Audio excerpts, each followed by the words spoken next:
Blessée au genou suite à une chute d'overboard, la douleur est encore bien présente pour Crystal. Mais dans cet hôpital du New Jersey, ce médecin ne prescrit aucun antidouleur opiacé pour de telles blessures. Nous lui avons donné du Toradol, un anti-inflammatoire. Il est possible qu'avant, elle aurait reçu des opiacés ou une prescription d'opiacés pour une douleur au genou. Les antidouleurs dérivés de l'opium ont longtemps été un réflexe aux États-Unis, même pour des blessures très mineures. Mais ils comportent un risque élevé de dépendance. Crystal a vu l'un de ses amis tomber dans l'engrenage.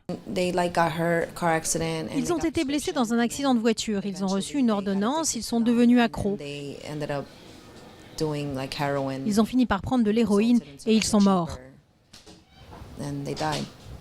Au service d'urgence du Centre médical Saint-Joseph, le docteur Mark Rosenberg est à la tête du nouveau programme qui vise à réduire la consommation et le risque de dépendance aux opiacés.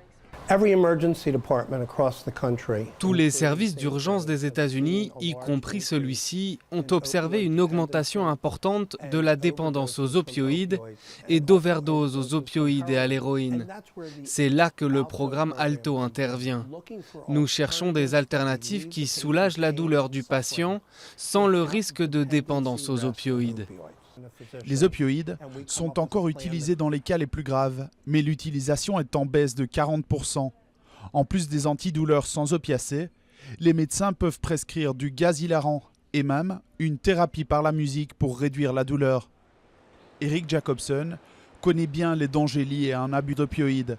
À la mort de son grand-père, il a retrouvé une grande quantité de ces médicaments. Eric en a vendu et consommé jusqu'à en devenir accro et devoir suivre une cure de désintoxication. Les médecins étaient tellement prêts à en prescrire. Si vous en preniez depuis des années, ils ne proposaient pas d'antidouleur moins puissant parce qu'ils n'auraient eu aucun effet sur vous. Donc, si vous prétendiez en avoir réellement besoin, vous pouviez en vendre et vous faire beaucoup d'argent. Les overdoses d'opioïdes ont causé la mort de près de 29 000 Américains en 2014.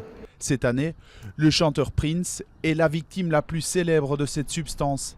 Le Congrès a récemment adopté un projet de loi pour aider à lutter contre l'épidémie, mais son financement doit encore être approuvé.